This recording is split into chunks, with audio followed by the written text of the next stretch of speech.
is Ryan here, and I have a question for you. What do you do when you win? Like, are you a fist pumper, a woohooer, a hand clapper, a high fiver? If you want to hone in on those winning moves, check out Chumba Casino. Choose from hundreds of social casino-style games for your chance to redeem serious cash prizes. There are new game releases weekly, plus free daily bonuses. So don't wait. Start having the most fun ever at ChumbaCasino.com. No purchase necessary. VGW Group. Void where prohibited by law. 21 plus. Terms and conditions apply. Hey everyone, and welcome back. We're about to dive deep, into some pretty amazing celestial events that are happening in December 2024. Just imagine a sky illuminated by like a brilliant full moon. It's the longest night of the year. And to top it off, there's a meteor shower streaking across the backdrop. Pretty cool, huh? Oh, yeah. Definitely sounds exciting. To guide us through all of this, we're using information from sources like the Almanac, the New York Post, the Sun, and Spiritual File. Looking forward to it. Great. Well, let's start with the star of the show this month, the cold moon. Even the name itself, gives you that feeling of winter's chill. Yeah, it does. And the name actually has roots in both Native American and European traditions. Yeah. And it really reflects that time of year. Yeah. When winter really, starts to take hold. And it's not just about the cold, though, right? It's also known as the long night moon because it happens so close to the winter solstice, the longest night of the year. Mm-hmm. But instead of kind of like dwelling on the darkness, many cultures actually see this as like a time of hope and renewal. Right. It's almost like a cosmic reminder that, even in like the darkest times, light will always return. It's kind of cool. Yeah. Are there any like cultural practices or historical events that really stand out to you tied to the cold moon?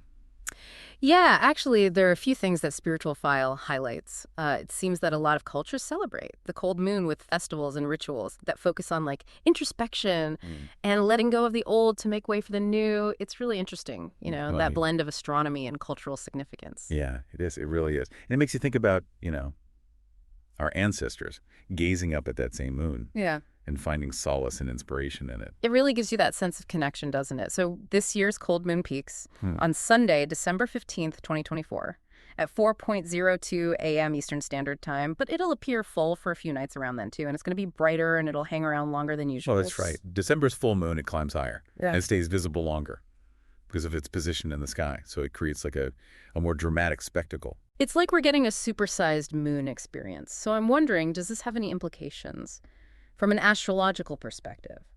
Because, this cold moon falls under the sign of Gemini. Yeah, it does. And that adds another layer of intrigue, doesn't it? Because Gemini's, it's all about communication, intellect, and adaptability. So we might feel, more drawn to introspection and knowledge-seeking and connecting with others. These things could get interesting with all the Gemini energy. But I've heard that Mercury is in retrograde during this time, which is supposed to like disrupt communication and maybe even cause a little bit of chaos. What do you think about that? Well, I wouldn't advocate making any major life decisions solely based on, Mercury retrograde. But the New York Post does suggest exercising caution during this period because astrologically it is seen as a time when communication can be a little bit muddled and plans, might go awry. So maybe it's wise to like approach things with a bit more thoughtfulness and avoid any impulsive actions. Yeah, exactly. It's a good time to just kind of pause and reflect. Yeah. And maybe even revisit old ideas or projects before launching anything new. That's sound advice. But the cold moon isn't the only celestial event worth watching in December. The Sun mentioned something about Jupiter being in opposition. Can you explain what that means? Yeah, Jupiter is going to reach opposition on December 7th. And that means it'll be directly opposite the sun from our viewpoint here on Earth. And this alignment, it makes Jupiter appear exceptionally bright and visible throughout the night. So it's not just that Jupiter is closer to Earth then. It's the way the sunlight reflects off of it during opposition that makes it appear brighter. That's a great observation. The way the sunlight hits Jupiter during opposition really enhances its visibility, making it a prime target for sky watchers. That makes sense. So we've got the cold moon potentially amped up by its position in the sky and Jupiter putting on a brilliant display. So that's two major sky watching events right there. What about the Geminids meteor shower? The Almanac mentioned it peaks around December 13th and 14th. Yeah. The Geminids meteor shower is known for its vibrant, bright meteors. It's really beautiful to see. But unfortunately, the full moon's brightness might wash out some of the fainter meteors this year. Oh, that's a bummer. I was hoping for a dazzling meteor shower display. I know it's a bit of a cosmic trade-off, but hey, you never know. We might still catch a few bright streaks against that moonlit sky. Fingers crossed. So we've got the cold moon. We've got Jupiter in opposition. Are there any other celestial run-ins we should mark on our calendars for December? Those are actually the main highlights for December. It's going to be a fantastic month for sky watching, though, even with, the full moon's potential interference. Yeah. With the meteor shower. Okay, so 2 main events to focus on. Now, for those of us who might not be expert astronomers, do you have any tips for making the most of these December sky watching opportunities? Yeah, of course. First, you want to consider your location. The less light pollution you have, the better. Wow. If you can head out of the city to a spot with a wide open view of the sky, it makes a big difference. That makes sense. Anywhere in particular we should be looking? Well, for the cold moon, focus on the eastern horizon, shortly after sunset. That's where it'll begin its ascent into the night sky. And as for Jupiter, it'll be visible throughout the night, so you'll have ample opportunity to spot it shining brightly. Perfect. Now, what about tools? Do we need, fancy telescopes to appreciate these events, or will our naked eyes suffice? Both the cold moon and Jupiter will be visible to the naked eye. But if you want to get a closer look at the moon's craters or Jupiter's moons, binoculars or a telescope would definitely enhance the experience. Good to know. So we've got our location, we've got our viewing times, and some optional tools for a closer look. Anything else we should keep in mind? Yeah. December nights can get pretty chilly, so make sure you dress warmly, layers, hats, gloves, warm socks, the whole works. Good point. No one wants to cut their stargazing adventure short because they're freezing. Exactly. And always check the local weather forecast before you head out. Clear skies are essential for optimal viewing. Safety first, stargazing second. I think we've covered all the essential practical tips for observing these celestial events. But now I'm kind of intrigued by something you mentioned earlier, the cultural and spiritual significance associated with this time of year, especially with the cold moon coinciding with the winter solstice. Yeah. Are you ready to dive a bit deeper into that? Absolutely. Ready when you are. All right, let's shift our focus from the practical to the symbolic and learn a bit more about how different cultures viewed and celebrated this special time of year. It's amazing to think that for centuries, people have been looking up at the same cold moon. Yeah. And imbuing it with, their own interpretations and traditions. It makes you wonder how these celestial events shaped their understanding of the world. Yeah. It's a captivating thought. Imagine a time before, electric lights, when the night sky was a dominant presence. The cycles of the moon and stars would held, immense significance for them, shaping their daily lives and their cultural practices. I can only imagine. What specific examples come to mind when you think about how the cold moon and the winter solstice were viewed by different cultures? Well, Spiritual File mentions that. For many indigenous cultures in the Northern Hemisphere, the winter solstice marked a turning point, a time of rebirth and renewal. And the cold moon occurring near this pivotal point often symbolized hope amidst the darkness. Oh, that's really interesting. It resonates with the idea we discussed earlier, that light always returns, even after the longest night. Exactly. It's a powerful metaphor found in many cultures. For example, some ancient European traditions celebrated the solstice with Yule festivals, symbolizing the return of the sun and the promise of spring. Oh, wow. They would light bonfires, feast, and engage in rituals to ward off evil spirits and ensure a bountiful harvest in the coming year. That's fascinating. I never knew the Yule log tradition had such deep roots. In celebrating the return of light? It's incredible how these traditions connect us to the past, isn't it? Even today, many people celebrate the solstice and the cold moon with their own rituals, seeking introspection and setting intentions for the new year. It's like a reminder that despite all of our, technological advancements, we're still part of these ancient cycles, connected to the rhythms of nature. Absolutely. And that connection extends beyond just human experience. Yeah. The winter solstice marks a specific point in Earth's journey around the sun, a celestial dance that has been happening for billions of years. It really puts things into perspective, doesn't it? Our everyday worries seem so small when you consider the vastness of the cosmos and the intricate dance of celestial objects. It does. Looking up at the cold moon, knowing that countless generations before us have witnessed that same spectacle, it evokes a sense of wonder and connection to something much larger than ourselves. Speaking of feeling small, I've always been curious about those moon illusions.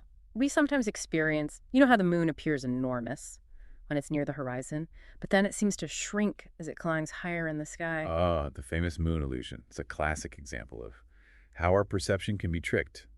Even though the moon's size doesn't actually change, our brains interpret it differently depending on its position in the sky. So why does it look so much larger when it's near the horizon? Well, there's no definitive answer, but one theory suggests that our brains compare the moon to familiar objects on the horizon, like trees or buildings, making it seem larger in relation to those objects. But when it's high in the sky, with no reference points, it appears smaller.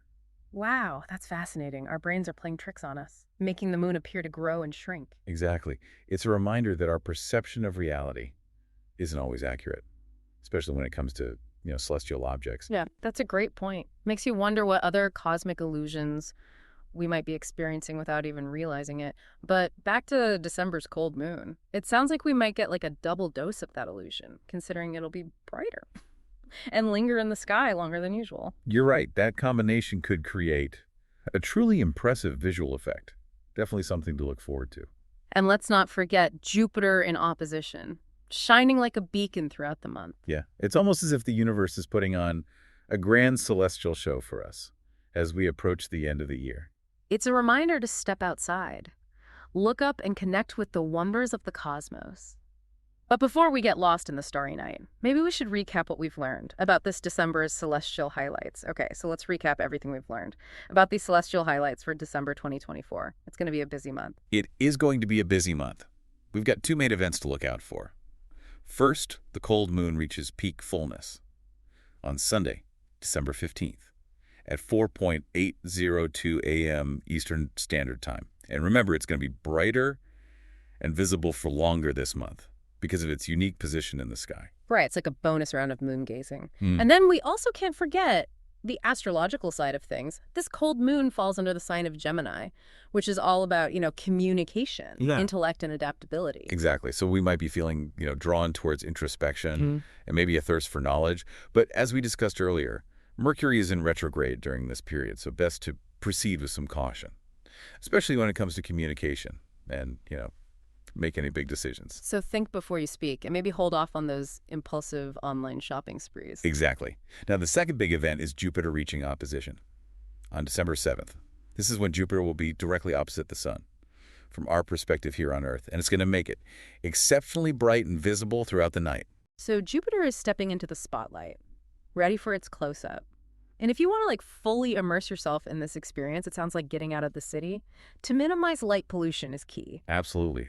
The darker the sky, the more brilliant these objects will appear. And for those who want to take an even closer look, binoculars or a telescope can reveal some amazing details, like the moon's craters and Jupiter's moons. It's always good to have options. But before we all rush out for a night of stargazing, let's not forget the practical things. December nights can be pretty cold. They can. Layering up is essential. Don't forget the hats and gloves and warm socks. Right, safety and comfort first. Stargazing second. I think we've covered it all. The when, the where, and the how of observing these December celestial events. But I keep thinking back to what we talked about before, about the cultural and spiritual significance tied to the cold moon and the winter solstice. Right, and it really adds another dimension to our understanding of these events because for many cultures, the winter solstice and the cold moon weren't just astronomical occurrences. They were times for reflection and celebration and renewal. They often symbolized the triumph of light over darkness and the promise of new beginnings. It's a nice thought that even in the darkest times, there's always hope on the horizon. It is. And I think that's a powerful message for us all, especially as we head into a new year. These celestial events offer us a chance to connect with something bigger than ourselves, to think about our place in this vast universe, and to find inspiration in the cycles of nature that have been going on for millennia. It's a beautiful thought. So as you gaze up at the cold moon this December, let it spark your curiosity. Explore the myths and traditions associated with it. Think about how it's influenced cultures throughout history, and let it inspire your own personal reflections as we enter a new year. Keep looking up, keep exploring, and keep asking questions. Who knows what other celestial wonders await our discovery? Well, until next time, happy stargazing, everyone. Today is your lucky day. Today is the day that our $3 website works for you, paying you directly to your PayPal daily. Imagine $3 ongoing continuous payments to your PayPal account. Imagine falling asleep and waking up to $300 in your PayPal account. How would this make you feel? How could this help you? What bills could you pay? What kind of fun could you have? What does that retirement look like now? All for a one-time payment of $3. This website is DFY done for you, fully built and completely hosted, and never stops collecting payments for you. You have spent $3 on coffee on a regular, but that coffee won't help you create multiple streams of income. Click the link below. Riley Herbst from 2311 Racing here, and you know what grinds my gears? Waiting for coffee. But instead of counting frappes and lattes, I fire up Chumba Casino. No apps, no fuss, just fun social casino games to pass the time. By the time my coffee's ready, order for Riley. I've already taken a few victory laps. Next time you're stuck waiting, make it entertaining. Play for free at ChumbaCasino.com. Let's Chumba. Sponsored by Chumba Casino. No purchase necessary. VGW Group. Void where prohibited by law. 21 plus. Terms and conditions apply.